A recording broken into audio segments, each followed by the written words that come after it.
Chairman, di pa ako tapos eh. The chairman can interject. No, Okay. I am just... Yes, I recognize you. I do not want to Yes, hear... Congressman Paduano. With due respect, hindi pa po ako tapos because I have to ask first, Miss Baterna, if indeed she understands the Okay. contempt motion. Okay, because of you give And some... now you're- Wait, Congressman Paduano.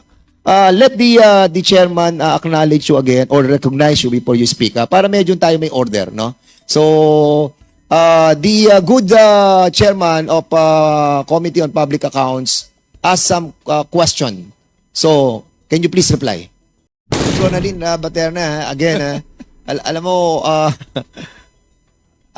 baka we will be forced to cite you in contempt, kasi kanina nagsinungaling ka na sinabi mo na ikaw ang kumontak, ano? But unfortunately, the line of questioning of Congressman Abante leads to something, pero you're refusing to answer. And alam mo, kung bago ka lamang dyan, we will be considerate. Kasi 5 taong ka na dyan eh. Like for example, to sila Julian Linsangan, Edwin Siang, Marion Ryan Chua. Bago lang po ba kayo o nagtatrabaho din kayo sa kanilang kumpanya, sa other companies? Mr. Chair, wala po kaming alam doon sa ibang companies and even, Wala kayong connection sa mga companies na to? wala po, Mr. Chair. Si Ronaldin Baterna, kasama siya mula una hanggang huli. Hanggang ngayon, kasama ka, Ronaldin Baterna. Kasama ka sa Outsourcing Incorporated ng Lucky South 99. Kasama ka sa Lucky South 99 Corporation when it was amended. Mr. Baterna, again, alam mo, baka we will be forced to cite you in contempt, kasi kanina nagsinungaling ka na sinabi mo na ikaw ang kumontak, ano? But unfortunately, the line of questioning of Congressman Abante leads to something, pero you're refusing to answer. And alam mo, kung bago ka lamang dyan, we will be considerate. Kasi 5 taong ka na dyan eh. Like for example, to sila Julian Linsangan, Edwin Siang, Marion Ryan Chua. Bago lang po ba kayo o nagtatrabaho din kayo sa kanilang kumpanya, sa other companies?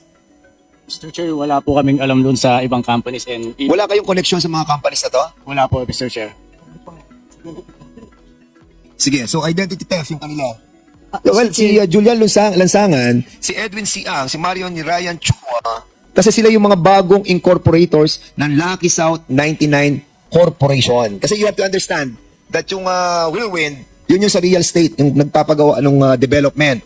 Pero pagdating sa pagkuha ng lisensya sa PAGCOR, ang ginamit po na nilang una ay Lucky South 99 Outsourcing Incorporated. And then nag-file sila ng articles of incorporation na citing all the amendments. At ang pinalit nila sa Lucky South 99 Outsourcing Incorporated ay Lucky South 99 Corporation. So, yun na po yung bagong pangalan. Kasi nga, hindi na-aprobahan sa PAGCOR yung Lucky South 99 Outsourcing. Kaya ang ginawa po nila, nag-file sila ng amendment at binago nila yung mga incorporators. At doon pumasok sila Julia, sila Linsangan. Doon kayo pumasok sa Lucky South 99 Corporation. Am I correct? Yes, Mr. Chair. Actually, Mr. Chair, nag-file na po kami ng case sa Makati against Dahil tinatanong ko kung doon po kayo kasama sa Lucky South 99 Corporation. Yes, Mr. Chair, in papers po. Doon po. Diba? Doon kayo kasama. And before that, Lucky South 99 Corporation, yung outsourcing. Yung outsourcing na Lucky South 99 Outsourcing Incorporated, doon kasama si Cassandra Leong. Siya ang incorporator doon at nung binago to sa amendment, tinanggal na si Cassandra Leong at siya na ang naging representante at ng Whirlwind Corporation. In other words, talagang makikita mo na yung kanilang mga corporations are intertwined as well. Na meron lang ginamit ng mga incorporators na mga bogus. Bogus sila eh. Hindi sila kasama doon sa original eh. Pero to si Ronaldin Baterna, kasama siya mula una hanggang huli. Hanggang ngayon, kasama ka, Ronaldin Baterna. Kasama ka sa Outsourcing Incorporated ng Lucky South 99. Kasama ka sa Lucky South 99 Corporation when it was amended. Mr. Chair, Yes. gusto lang i-establish dito. Alam mo, Miss Paterna, naaawa ako sa'yo kasi hindi mo alam eh. Marami kang hindi alam. Ibig sabihin, Ibahin ko yung question ko. Ibig sabihin, nagamit ka. Tama o mali? Hindi mo alam eh. Nagamit ka, correct? Tama o mali? Hindi ko. Hindi. Normal na Ano po yun? empleyado- Ano po yun? Normal na empleyado lang po talaga ako sa Lucky South. Well, So parang look, wala po akong alam sa mga ano po nila, sa mga pinaggagawa po. Ang korporasyon po na kinabibilangan ng mga foreigners, ang 60% po niyan dapat Pilipino. Ang 40% dapat foreigners. So ilan po ang share ninyo? Ilan ang share ninyo sa korporasyon na yan? Wala po. So corporate secretary ka, incorporator ka, pero wala kang share, correct? Wala po. Sino ang may hawak ng 60% share? Hindi ko po alam. Sino ang ibang Pilipinong incorporator dyan? Hindi ko po sila kilala, sir. Chair, may establish dito, hindi niya alam kung sino yung mga Pilipino incorporator at hindi niya alam dapat ang korporasyon sa Pilipinas merong 60% share ng Pilipino, 40% ang share ng foreigner. Sino po yung foreigner na merong share dyan na incorporator? Hindi ko po alam, sir. So hindi mo yung alam kung sino yung Chinese na incorporator dyan. Hindi po. Hindi mo kilala kung sino ang presidente at chairman ng korporasyon? Hindi po. So, corporate secretary ka, ikaw ang nililista na lahat, ikaw ang nagre-record na lahat, pero hindi mo alam ang pangulo ng korporasyon. Hindi po, kasi hindi po ako yung nag-prepare ng Kaya lang, papel. ikaw ang corporate secretary, Mr. Chair. So ito, establish natin, hindi mo kilala ang presidente ng korporasyon. Hindi po. Hindi mo rin kilala ang chairman ng korporasyon. Hindi po. Hindi mo rin kilala ang mga Filipino incorporators. Hindi rin po. Mr. Chair, sinasubmit ko sa committee ito ang testimony ni Ms. Paterna na siya po ay ginamit at na-pressure kahit hindi niya inaamin. Si Chair. Congressman Bante, I think this person is withholding her knowledge about a lot of things. I truly believe on that. Why? Because she's been there for 5 years. 5 taon na sila magkakasama. At kung titignan mo ang mga dokumento, mula nung una, na ginawa pa lamang po yung Lucky South 99 Outsourcing Incorporated, isa na siya doon. Naging Lucky South 99 group pa yan. Tapos naging corporation. And now, you're denying na wala kang alam. And I believe, dito medyo pinaiikot tayo nito. And I'll be holding back, ano? Yung ating nararamdaman sa ngayon because I believe medyo etong si Ronaldin Baterna being there for the longest time, no? We don't believe that you don't know the president. You don't know the members. You don't know the other incorporators. You don't know Cassandra Ong. Cassandra Ong, kilala ko po siya. Gaano mo na siya katagal kasama? Nakikita ko lang po siya, sir, kasi, di ba? Nakakita mo siya, nakakausap. Hindi po. Hindi mo siya nakakausap for 5 years? Hindi po. Alam mo, nagsisinungaling talaga tong batang to eh. Mr. Chair, And I believe that may kalalagyan ka rito, Baterna. Maniwala ka sa akin because you've been there for so many years. Mr. Chair, Alam namin na meron kang alam. So be honest. Mr. Chair, Yes, Congressman Abante. I would disagree with you on holding back. I'd like to make a motion that we put Ms. Paterna in contempt of this committee until such time that she tells us the truth about the corporation. So I move, Mr. Chair. Mr. Chairman. Mr. Chairman. Congressman, Paduano. Thank you, Mr. Chairman. Anyway, Miss Paterna, may motion na po. Naintindihan mo ba yung contempt motion ni Chairman Abante? Do you understand? Alam mo po ba yon? Hindi po. Ito, kasi Miss Paterna, as far as I understand, pag sinight ka ng contempt dito sa House, you will be detained. No? Ngayon, yung contempt is part of our internal rules, Section 11 of our internal rules. At alam mo ba yung violation niya? Hindi po. Oh, your violation is paragraph C of our internal rules, Section 11, paragraph C. Refusal to answer important questions from the members of this committee. In short, you are lying. Pasensya na po kayo. First time ko po kasi parang kinakabahan po. Hindi, Tsaka hindi kaya po nga, ako kaya nga, sanay. in-explain ko sa iyo. So you now understand the consequences of your refusal to answer pertinent questions. Kasi, sandali po, Mr. Chairman, who's the lady? No. She's the lawyer. Attorney, please don't whisper to the to the resource speaker. Sandali po. Let her answer, okay, on her own, okay? Unless the members of this committee allow you, to say something to your Mr. Chair, I would withhold the motion if right now Miss Paterna will tell the truth.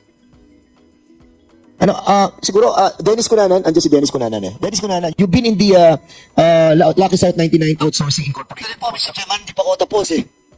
The chairman can interject. No, I am just... Yes, I recognize you. I do not want to hear. Congressman Paduano. With your respect, hindi pa po ako tapos because I have to ask first Miss Baterna if indeed she understands the Okay. contempt Okay. motion. Okay, because of you give Allow your- wait, Congressman Paduano. Let the chairman acknowledge you again or recognize you before you speak. Para medyo tayo may order, no? So, the good chairman of Committee on Public Accounts asked some question. So, can you please reply? Ito tanong mo na diretso. Miss Baterna, Yes po. ngayon, sinabi ko na lahat-lahat. Gusto mo tagalogin natin? Naintindihan mo ba yung sinabi ko kanina? Yung contempt order o motion? Naintindihan mo na? Na ikukulong ka dito sa house. Naintindihan mo ba? Naintindihan mo ba? Opo. Tapos, ang violation mo is yung hindi pagsagot ng tama sa mga tanong ng mga kasapi ng komiting ito. Naintindihan mo? Opo. Please. Yes po. Okay. Yun yung consequences. Now, do you want to answer the queries truthfully? Yes po. Thank you, Mr. Chairman. Okay, so in relation to your motion, Congressman Tabante, but put in hold, may I ask Dennis Cunanan, Mr. Dennis Cunanan, you've been in the Lucky South 99 Outsourcing Incorporated. You were one of those who have started this corporation. Am I right?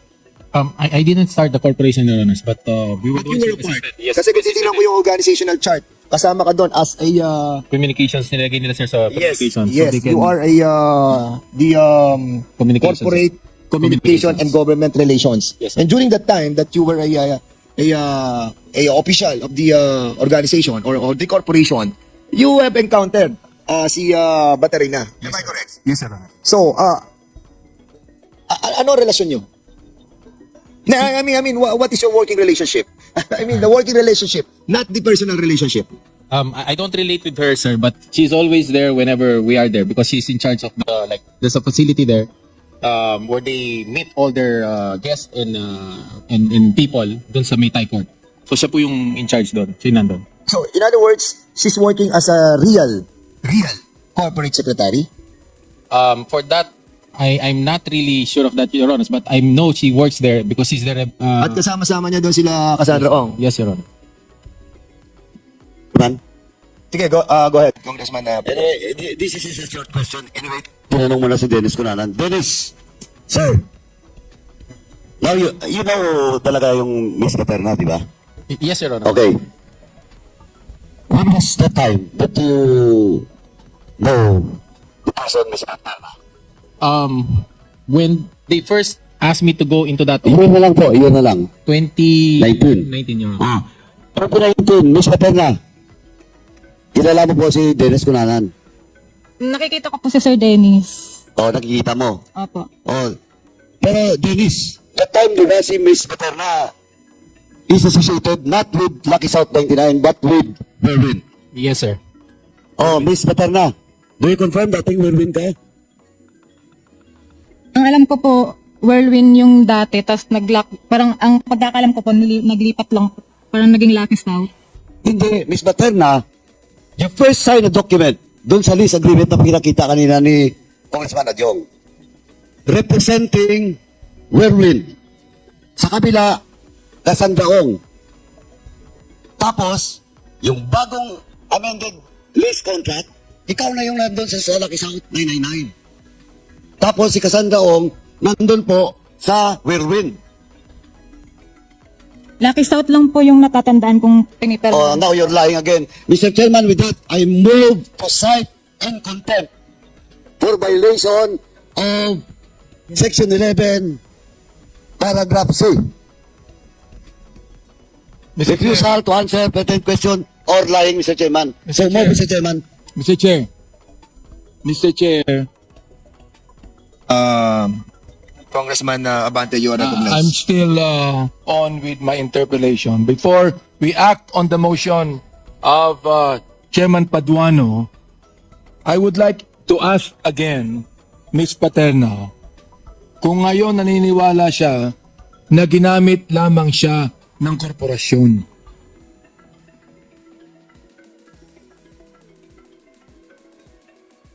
Will you answer, please?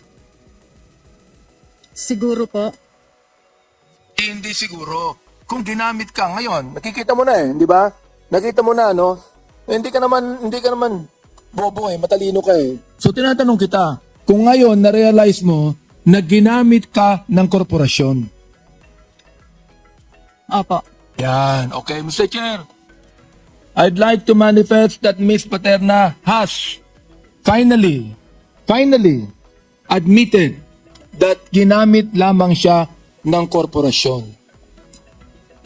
Does Mr. Dennis Cunanan agree with that? I suppose so, Your Honor, because of No, you're not supposed to. You better tell me Yes, Your right Honor. now. Yes, Your Honor. Yes, okay. So therefore, Mr. Chair, I also have to manifest that Mr. Cunanan also said that he agrees with Ms. Paterna, admitting that Ms. Paterna ginamit lamang siya ng korporasyon.